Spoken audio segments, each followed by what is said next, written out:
Hello po mga kababayan, si Dante Maravillas. Kaindik-hindik yung mga balita ngayon sa mga national dailies. Yung sabi, pagkamatay ni dating DPWH Undersecretary Catalina Cabral na ang sabi nahulog sa bangin. Yan dating DPWH si Cabral patay matapos mahulog umano sa bangin sa Benguet. Ito si Cabral ay isa sa mga idinawit sa umano'y budget insertions at anomalya sa flood control projects at kalaunay nagbitiw bilang DPWH Undersecretary. So kilalang kilala natin siya kasi laman siya ng balita during the investigation mga kababayan sa flood control anomalies. Yan yung mga breaking news kanina. Along Canaan Road in Tuba, Benguet, sabi ng mga authorities, she was declared dead after being found by the river in Canaan Road. Dead after alleged fall.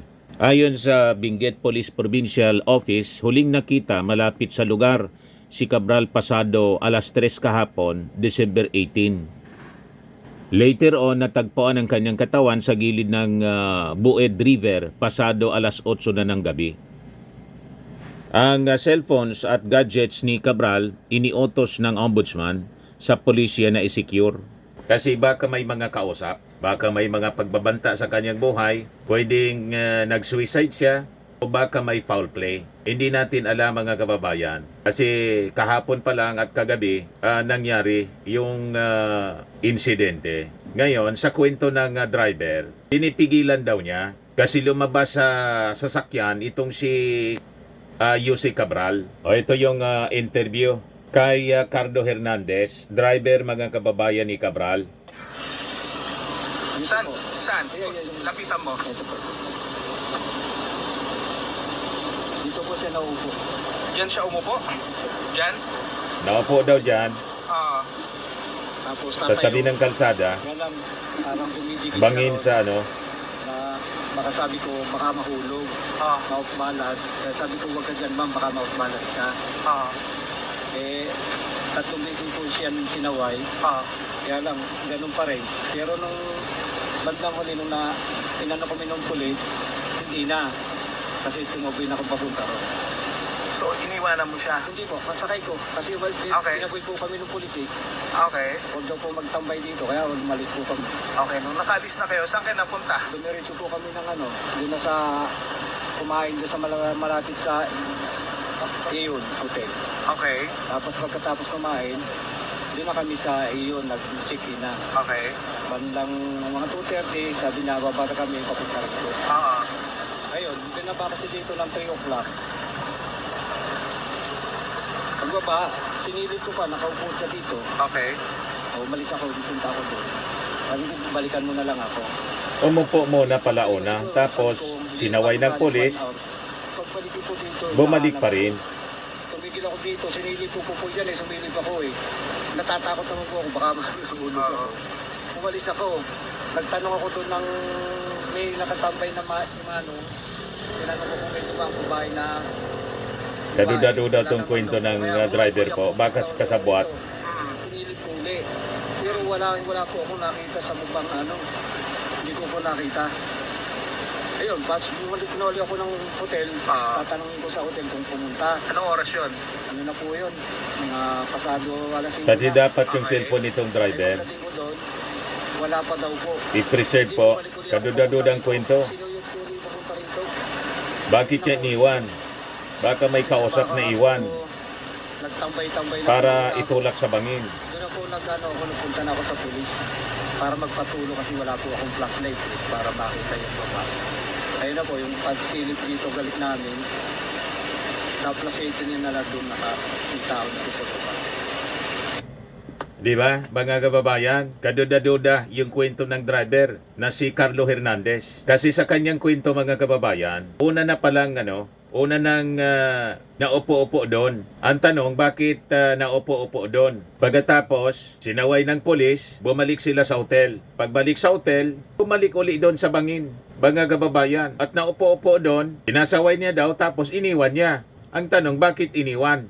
mga kababayan. So yun ang mga kaduda-duda, mga kababayan na kwento. So tama yung utos ng ombudsman, i-preserve, i-secure yung cellphone una nitong si Jose Catalina Cabral. Baka may mga kausap. Kung sino yung kausap sa telepono, importanteng ma-identify. Kung anong pinag-uusapan, baka may mga threat sa kanya kasi ang daming alam nito mga kababayan. Siya yung nagbulgar kung paano gamitin yung mga insertions at kung sino yung mga nasa likod ng mga insertions na mga senador at congressmen at yung mga sangkot na opisyal, mga kababayan ng ating gobyerno. At itong driver, kailangan i-preserve din yung kanyang cellphone. Baka may mga kausap din na kung sinong tao para dalhin itong si Jose Cabral doon sa bangin, mga kababayan. Di natin alam kung doon sa area yun ng Cannon Road, kung may mabuti kung may CCTV camera para ma-check kung ano yung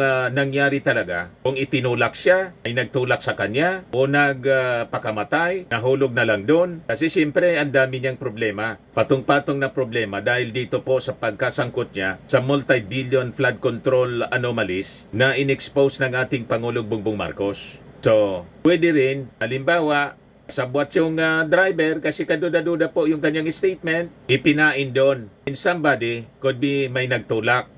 Pwedeng ganon. Or siya mismo yung pakamatay dahil sa patong-patong na problema ang kanyang kinakaharap. So ito yung mga theories lang natin, mga kababayan. Kasi nga, sabi nga sa kasabihan, mga kababayan, as quoted by Captain Salazar ng Pirates of the Caribbean, dead men tell no tales. Ganon, mga kababayan. Di ba? So yung ating kahit hindi natin kilala, ang ating pakikidalamhati, our condolences to the family of Jose Cabral. Kasi itong si Jose Cabral, mga kababayan, as hawak niya yung lahat ng mga records sa DPWH tungkol sa systemic corruption, mga kababayan.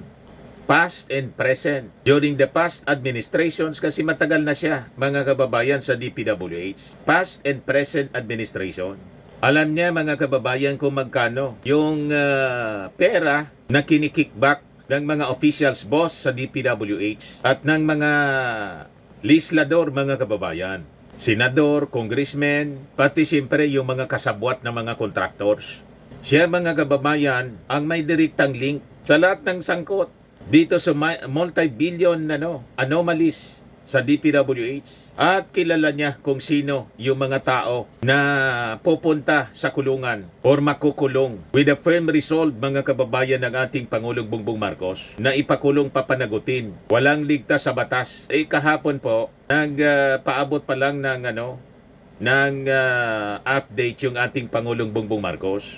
Ayan yung post ng ating Pangulo sa kanyang page. Walang makakaiwas sa batas. 11 hours ago, almost kasabay ng pangyayari doon sa Benguet kay Jose Cabral. Sabi niya, naglabas na ng warrant of arrest laban sa mga sangkot sa 96.5 million ghost flood control anomalies sa Davao Occidental, kabilang si Sara Diskaya at iba pang kawani ng DPWH. Mga kababayan, magandang araw po sa inyo lahat. Meron lang po akong update tungkol sa iba't ibang kaso tungkol sa flood control na mga problema sa mga iba't ibang kontrata. Ipapabot ko po sa inyo na ang 96.5 million na Ghost Flood Project sa Davao Occidental, naglabas na ng warrant of arrest ang korte laban sa 10 pangunahing sangkot dito sa anomalyang ito. Ang mga akusado ay nahaharap sa kasong graft at malversation. Ito pong mga kasong ito, hindi po bailable ito. Hindi pwedeng bayaran ang kanilang para sila makalabas sa kulungan. Kabilang na po rito si Sara Diskaya na sa kasalukuyan ay nasa kustodiya ng NBI. Bukod dito, may 8 opisyal pa ng DPWH ang nagpahayag na kagustuhan nilang sumuko. Ito po ay patuloy namin ang gagawin at simula lang po ito at patuloy namin ito imbestigahan at kakasuhan lahat po ng may kinalaman sa mga iskandalo na nakikita natin sa mga flood control project.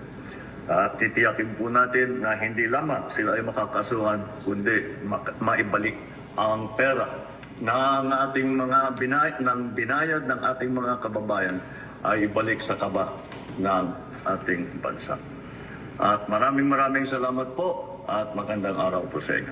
Yan po yung sabi ng ating Pangulo kahapon. Habang pinost ito ng ating Pangulo pala, manangyayari din doon sa Benguet kay dating DPWH Secretary Yusek Cabral. Ngayon, sinerve na kay Sara Diskaya po, pero nasa custody na siya ng NBI, yung kanyang warrant of arrest. So ito yung pag-serve mga kababayan, naging emotional si Sara Diskaya. Siyempre, panoorin natin. Happy, yes. Happy daw. Pero umiiyak siya.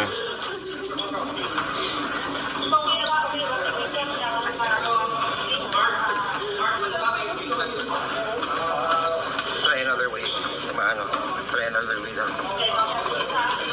So yan yung pag-serve mga kababayan ng NBI kay Sara Diskaya ng kanyang warrant of arrest. O ito yung lugar kung saan sabi, diyan mga kababayan, nahulog, bangin siya Sa kwento ng driver ni Yusek Cabral na si Carlo Hernandez. Yan yung driver niya, si Carlo Hernandez. Itinuturo sa mga pulis kung saan naupo si Yusek Cabral. Diyan niya, naupo at sinasaway daw niya. So, kaduda-duda ang mga pangyayaring ito mga kababayan. Pangilan na ba ito si Yusek Cabral sa namamatay? Dito sa amin may namatay din na engineer, district engineer po. Mga 2 months ago yata, sa Sorsogon po. Yun ang sabi na nagbaril sa sarili. Ito yung report ng News 5, November 13. Last month pala. DPWH confirms death of Sorsogon engineer. Kinumpirma ng DPWH ang pagkamatay ng Bids and Awards Committee Chairman ng DPWH Sorsogon 1st District Engineering Office na si Engineer Larry Reyes. Pero nilinaw ng DPWH na wala umanong kinalaman sa mga kinakaharap nilang issue ang pagkasawi ni Reyes.